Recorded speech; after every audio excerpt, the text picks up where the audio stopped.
Hello friends, my name है सिमरान मलिक और मैं आपके लिए एक शॉर्ट सा वीडियो लाया हूँ जिसके अंदर मैं आपको इंट्रोडक्शन दूंगा मटेरियल चैप्टर का, जो specially for the TY/BCom students के लिए एक स्पेशल वीडियो हो सकता है।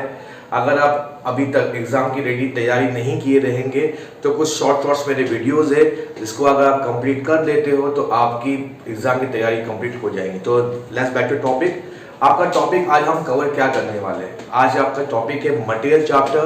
मटेरियल चैप्टर जो है एग्जाम के पॉइंट ऑफ व्यू से अगर देखा जाए 15 से 7 टू 15 मार्क का आपका ये टॉपिक आ सकता है। तो ये एग्जाम के पॉइंट ऑफ व्यू से बहुत ही ज़्यादा इंपॉर्टेंट टॉपिक है। आज देखते हैं इसमें है क्या। मटेरियल कॉस्टिंग के अंदर सबसे पहला आपको फाइंड आउट करना है इकोनॉमिक ऑर्डरिंग क्वांटिटी।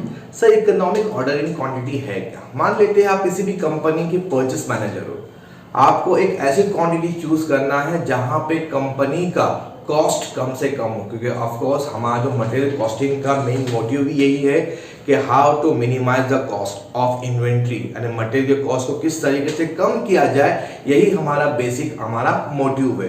क्योंकि अगर फिर कोई कंपनी आपको एक भारी अमाउंट दे के अगर आपको एज अ कॉस्ट अकाउंटेंट रखती है तो उसका भी कुछ बेनिफिट होना चाहिए। तो लेट्स प्रोसीड द टॉपिक।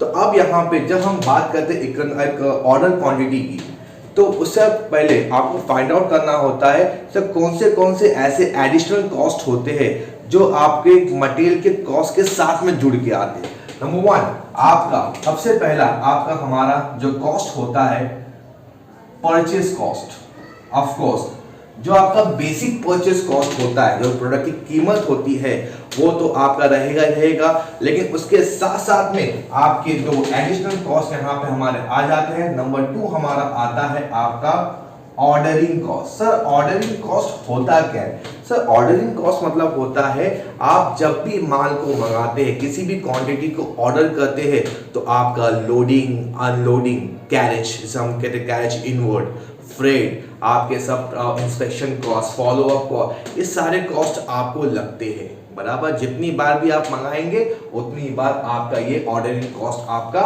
लगेगा। नंबर 3 हमारा जो आता है कैरिंग कॉस्ट। कैरिंग कॉस्ट के साथ में मैंने ऐड अप किया और मैंने यहाँ पे कैपिटल लॉकअप कॉस्ट। तो यहाँ पे कैपिटल लॉकअप कॉस्ट और कैरिंग कॉस्ट होता है क्या है? अगर आप मटेरियल को मंगाते तो मटेरियल तो फ्री में तो आता है नहीं, कॉस्ट आपने पेमेंट किया है, आपने परचेस कॉस्ट पे किया, आपने ऑर्डर कॉस्ट पे किया है, तो मटेरियल को खुले में तो रखेंगे नहीं, आपको लगेगा वेयरहाउस। वेयरहाउस में क्या क्या लगता है सर? लाइट्स लगती है, कीपर्स लगते हैं। आपके जो कीपर्स रहेंगे उनका काम क्या रहेगा? प्रोडक्ट को अपना संभालना, इन और आउट को प्रॉपर्ली रिकॉर्ड करना। लेकिन आप कितना भी प्रोडक्ट को संभाल ले, आपके माल के खराब होने के चांसेस आपके रहेंगे। चूहे हर जगह आता है, लोहा भी आपका सड़ता है, ये बात याद रखें। यानी जितना ज़्यादा क्वांटिटी आप मंगा के रखेंगे, ऐसा नहीं कि अगर मैं किसी कंपनी का परचेस मैनेजर हूँ, माल सस्ते में मिल रहा है, पूरा लाके मैंने माल भर दिया, नहीं। अगर पूरा लाके माल अगर आपने एक टाइम में भर दिया तो माल आपके खराब होने के चांसेस बढ़ेंगे। लेकिन उसके साथ साथ में एक सबसे बड़ा कॉस्ट वहां पे जुड़ जाता है, वो आता है capital lockup cost. Sir, capital lockup cost क्या होता है? आपके पास कुछ कैपिटल्स होते हैं जो आपने वर्किंग के लिए रखे हुए होते हैं। अगर पूरा माल अगर आपने एक साथ में खरीदने के लिए, फ्री में तो माल मिलेगा नहीं, आपको जाके माल को खरीदना पड़ेगा, सप्लायर को पेमेंट करना पड़ेगा। अगर एक साथ में अगर आपने बड़ा अमाउंट आपने कैपिटल को लॉकअप में डाल दिया, प्रॉब्लम ये होगी कि आपका एक बड़ा अमाउंट आपका कैपिटल आपका वहां पे लॉक हो जाएगा और उस पैसे से आप अदर एक्टिविटीज नहीं करेंगे। यानी कि आपके जब भी आप मटेरियल को ऑर्डर करते हैं, मटेरियल को मंगाते हैं, तो 2 एडिशनल कॉस्ट आपके साथ में लगते हैं। एक लगता है आपका ऑर्डरिंग कॉस्ट, एक लगता है आपका कैरिंग कॉस्ट। एक एग्जांपल मैं आपको लेता हूँ, शॉर्ट डेमोन्स्ट्रेशन लेता हूँ, आपको इजीली एक्सप्लेन हो जाएगा। मान लेते हैं कि मेरे पूरे साल की जो मेरी रिक्वायरमेंट है क्वांटिटी मटेरियल की, वो है 1000 kg। और 1000 kg मुझे मेरी कंपनी की बेसिक रिक्वायरमेंट है, मुझे कंप्लीट करनी है। अब 1000 kg को मेरे पास 2 ऑप्शन है, या तो मैं नंबर 1 एक ही ऑर्डर में पूरा मंगाऊंगा, या तो मैं इसको 10 ऑर्डर करूंगा। अगर एक ऑर्डर में करता हूं तो मेरा फायदा रहेगा, और 10 ऑर्डर में मैं अगर मंगाता हूं तो मेरा फायदा क्या रहेगा। लेकिन एक ऑर्डर में अगर मंगाते हैं तो ऑफ कोर्स मेरा कैरिंग कॉस्ट मेरा कम हो जाएगा। 10 ऑर्डर में मंगाते हैं तो ऑफ कोर्स छोटी छोटी क्वांटिटी आ रही है, रखने के खर्चे मेरे कम हो जाएंगे, यानी कैरिंग कॉस्ट मेरा कम हो जाएगा। लेकिन सर अगर हमारा ऑर्डरिंग कॉस्ट अगर कम होता है तो ऑफ कोर्स एक साथ में अगर हम मंगाएंगे तो आपका कैरिंग कॉस्ट आपका बढ़ जाएगा। ऑर्डरिंग कॉस्ट यहाँ पे कम हो रहा है क्योंकि हम एक ही ऑर्डर में पूरा मंगा लिए, एक साथ में ज्यादा माल आ गया, रखने की जगह आपको ज्यादा लगेगी। लेकिन अगर आपने थोड़ा थोड़ा करके मंगाया, कैरिंग कॉस्ट तो कम हो जाएगा लेकिन साथ साथ में आपका ऑर्डरिंग कॉस्ट, मंगाने के खर्चे आपके बढ़ जाएंगे। तो इस सिचुएशन को हैंडल करने के लिए आपके प्रोफेसर्स, कॉस्टिंग के प्रोफेसर्स ने एक इजी फॉर्मूला निकाला है। उस फॉर्मूले का नाम हमारा आता है EOQ। EOQ के सॉल्व करने के कुछ हमारे बेसिक्स फॉर्मूले हैं, इजी फॉर्मूले हैं, लेकिन फॉर्मूले को सॉल्व करने का एक तरीका होता है, कैलकुलेशंस होते हैं। आइए देखते हैं फॉर्मूले है क्या।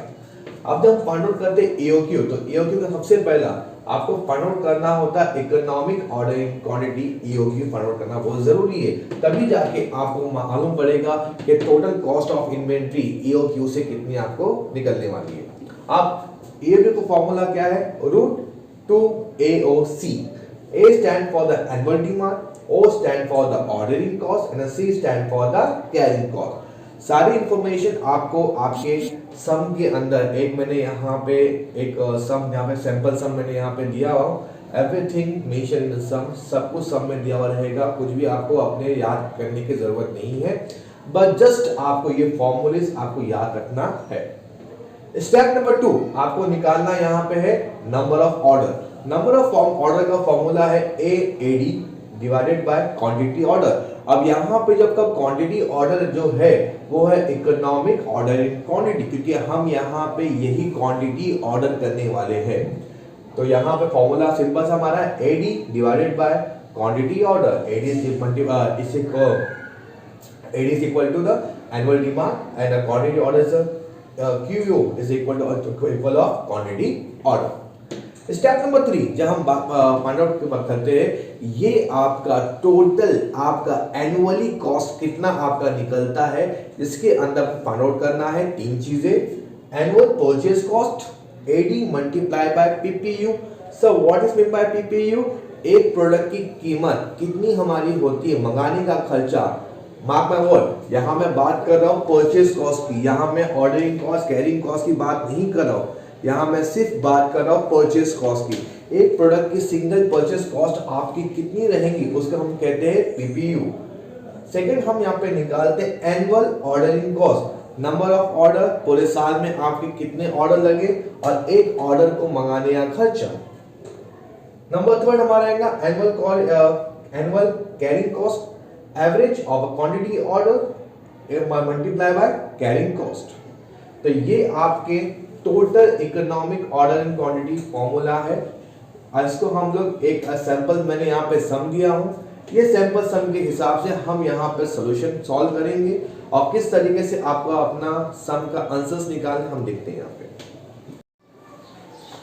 एक सैंपल सम यहाँ पे इकोनॉमिक ऑर्डर एंड क्वांटिटी का यहाँ पे दिया हुआ है। जैसे कि यहाँ पे सम कुछ इस तरह से दिया है, हम देखते हैं। The annual demand for an items 3200 units. अब इसमें से आपका एनुअल डिमांड हमको मिल चुका है AD, जो कि हमारा आ रहा है 3200 units. The unit cost is ₹6, यानी कि ये आपका एक ही यूनिट का प्राइस आपको यहाँ मिल गया है। जैसे हम कहेंगे प्रोडक्ट प्राइस पर यूनिट, जो कि हमारा आ रहा है ₹6। The inventory carrying cost charge is 25% per annum, यानी कि यहाँ पे जो इन्वेंट्री कॉस्ट आपका जो दिया गया है वो आपका परसेंटेज में दिया गया है। मार्क माय वर्ड, यहाँ पे 25% आपका परसेंट में दिया गया, रुपीस में दिया हुआ नहीं है। इसको आपको रुपीस में कन्वर्ट करना पड़ेगा। किस तरीके से करेंगे हम देखते हैं। और आपका क्या लिखा है, if the cost of 1% of is ₹150, यानी इसको हम कहेंगे ऑर्डरिंग कॉस्ट, यानी कि एक ऑर्डर करने का आपका कॉस्ट कितना रहेगा हमारा 150। आपको यहाँ डिटरमाइन फाइंड आउट करना रहेगा economic order in quantity, number of order per year and the annual cost of inventory. आइए देखते हैं किस तरह फाइंड आउट करते हैं। सबसे पहला स्टेप नंबर 1 जो कि यहाँ पे हमारे पास दिया गया है, स्टेप नंबर 1 आपको फाइंड करना है economic ordering quantity EOQ। EOQ का फॉर्मूला हमारा एकदम सिंपल है 2A मल्टीप्लाई बाय A हमारा यहाँ पे कितना हमारा आया था 3200 यूनिट्स, तो यहाँ पे हमने लिख दिया है देखने थोड़े यूनिट्स मल्टीप्लाई बाय O यहाँ पे ऑर्डरिंग कॉस्ट कितना मैंने बोला है 150, यहाँ पे लिखा हमने 150 डिवाइड बाय C। अब C यहाँ पे कैरिंग कॉस्ट हमारा परसेंटेज में दिया गया है, तो यहाँ पे कैरिंग कॉस्ट को परसेंटेज में अगर दिया हुआ है तो किस तरीके से कन्वर्ट करते हैं, तो यहाँ मैंने एक फॉर्मूला लिखा है मैंने यहाँ पे इफ द कैरिंग कॉस्ट, अगर कैरिंग कॉस्ट परसेंटेज में दिया गया है तो रुपीस में कन्वर्ट किस तरीके से करना है carrying cost multiply by PPU। अगर कैरिंग कॉस्ट को आपको कन्वर्ट करना है अगर आपका रुपीस में किस तरीके से कन्वर्ट करेंगे carrying cost percentage multiply by PPU। अब कैरिंग कॉस्ट का परसेंटेज हमारा दिया 25%, sorry PPU multiply by carrying percentage, तो यहाँ पे आपका 150 रुपीज 6 रुपीज हमारा यहाँ पे दिया गया है PPU और कैरिंग कॉस्ट हमारे पास यहाँ पे दिया गया है 25%। PPU हमारे पास यहाँ पे दिया गया है 6 rupees and carrying percentage is 25%। कैसे आप लेंगे, कैसे आपको सिटीजन कैसे यूज करनी है या फिर कोई भी कैसे नॉर्मल कैसे यूज करनी है, मोबाइल फोन यूज नहीं करना है। यहाँ पे आपने टाइप करना है 6 मल्टीप्लाई बाय 25%, आपका आ गया 1.5, यानी कि यहाँ पे आपने कैरिंग कॉस्ट हमारा रुपीस में कितना आपको मिल रहा है 1.5, तो यहाँ पे आपको लिख देना है 1.5। तो इकोनॉमिक ऑर्डरिंग क्वांटिटी को फाइंड आउट करने के लिए आपको तो सॉल्व करना पड़ेगा यहाँ पे, तो कैलसी का यूज ही करना, मोबाइल फोन यूज नहीं करना है। तो 2 multiply by 3200 units multiply by 150 divide by 1.5 equal to आपने दबाए तो आपका आएगा 6,40,000 यूनिट्स आपको दिख रहेगा। अब बाजू में यहाँ पे रूट साइन यहाँ पे दिया गया, इस रूट साइन को आप यहाँ पे दबाएंगे, तो ये आप रूट साइन को दबाने के बाद में एक क्वांटिटी आपको यहाँ मेंशन करी रहेगी 800, तो ये आपका रहेगा इकोनॉमिक ऑर्डरिंग क्वांटिटी ₹800। ओके, यानी कि आपको जो रीऑर्डरिंग क्वांटिटी, जो क्वांटिटी आपको मंगाना है वो क्वांटिटी आपकी रहेगी 800। स्टेप नंबर 2, यहाँ पे आपका फाइंड आउट करना है नंबर ऑफ ऑर्डर। तो number of order find out करने का फॉर्मूला हमारा सिंपल है AD divided by QO, AD divided by QO। अब AD is my annual demand, हमारा मेंशन यहाँ पे था, हमारा यहाँ पे कितना दिया, हमारा यहाँ पे 3200 यूनिट। अब क्वांटिटी ऑर्डर, यहाँ पे जो क्वांटिटी ऑर्डर जो हमारी है, हमारी जो रीऑर्डरिंग क्वांटिटी कितनी हमारी आ रही है 800, जो इकोनॉमिक ऑर्डर क्वांटिटी हम मंगाने वाले हैं, तो आपका कितना वहां पे बनाएगा 800। तो एक बार में आप मंगाएंगे 800 और आपको पूरे साल में 3200 आपको मंगाना है, तो again use calci 3200 divided by 800 आपका इक्वल टू हमने दबाया divide by 800 equal to by, यानी पूरे साल में आपको 4 ऑर्डर प्लेस करने पड़ेंगे आपको, ताकि आपका पूरे साल की रिक्वायरमेंट आपकी कंप्लीट हो। 2 चीज आपको आंसर्स मिल गए हमारे यहाँ पे। तीसरी चीज, आपको एनुअल कॉस्ट ऑफ इन्वेंट्री निकालनी है, पूरे साल का आपका टोटल इन्वेंट्री मंगाने का खर्चा आपका कितना रहेगा। तो यहाँ पे आप आएंगे स्टेप नंबर 3 पे। तो सबसे पहला नंबर 1 हम यहाँ पे निकालेंगे APC annual purchase cost is equal to annual demand multiply by PPU, annual demand multiply by PPU। अब यहाँ पे एनुअल डिमांड भी आपके पास अवेलेबल है, जो कि हमारा आ रहा है 3200 यूनिट्स, और एक का मंगाने का खर्चा हमारा कितना हमारा आ रहा है यहाँ पे 6 रुपया।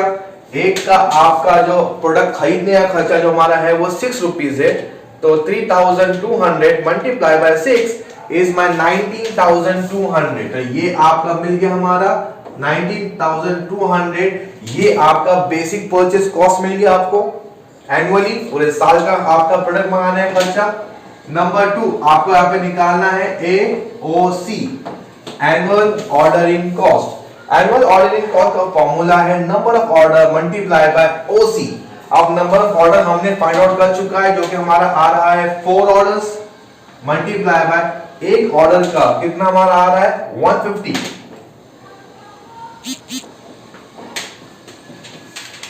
4 मल्टीप्लाई बाय 150 इज माय 600, यानी कि यहां पे 600 रुपया पूरे साल का आपका ऑर्डर करने का खर्चा रहेगा।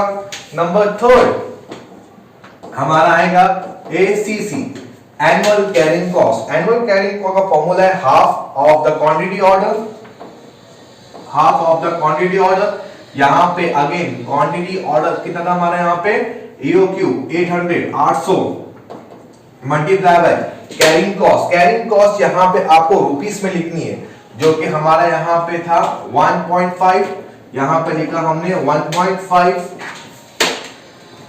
1 multiply by 800 multiply by 1.5 divide by 2 is equal to 600। आपको मैंने शुरुआत में एक बात कहा था, आप अगर इकोनॉमिक ऑर्डरिंग क्वांटिटी अगर आप फाइंड आउट करते हैं तो आपका एनुअल ऑर्डरिंग कॉस्ट और एनुअल कैरिंग कॉस्ट 1 रुपया भी आपका चेंज नहीं होगा, सेम आएगा। अगर टोटल अगर हम कॉस्ट फाइंड आउट करते हैं, सिंपल सा हमको यहां पे इन सबको ऐड कर देना है 1 प्लस 2 प्लस 3, यानी कि 19,200 प्लस 600 प्लस 600, यानी कि टोटल कॉस्ट पूरे साल का हमारा मंगाने के साथ में आपका आ रहा है 20,400। यानी इस तरीके से आपने फाइंड आउट किया है इकोनॉमिक ऑर्डरिंग क्वांटिटी और टोटल इकोनॉमिक ऑर्डरिंग क्वांटिटी का कॉस्ट एनुअली। तो आई होप सो कि आपको लेक्चर समझ में आया रहेगा। कोई भी अगर डाउट्स अगर है रिगार्डिंग आपके क्वेश्चन के ऊपर, सॉल्व के ऊपर, तो आगे भी आपके कॉस्ट अकाउंटिंग के मटेरियल चैप्टर के और भी लेक्चर्स आते रहेंगे। तो जुड़े हुए रहिए हमसे। Thank you.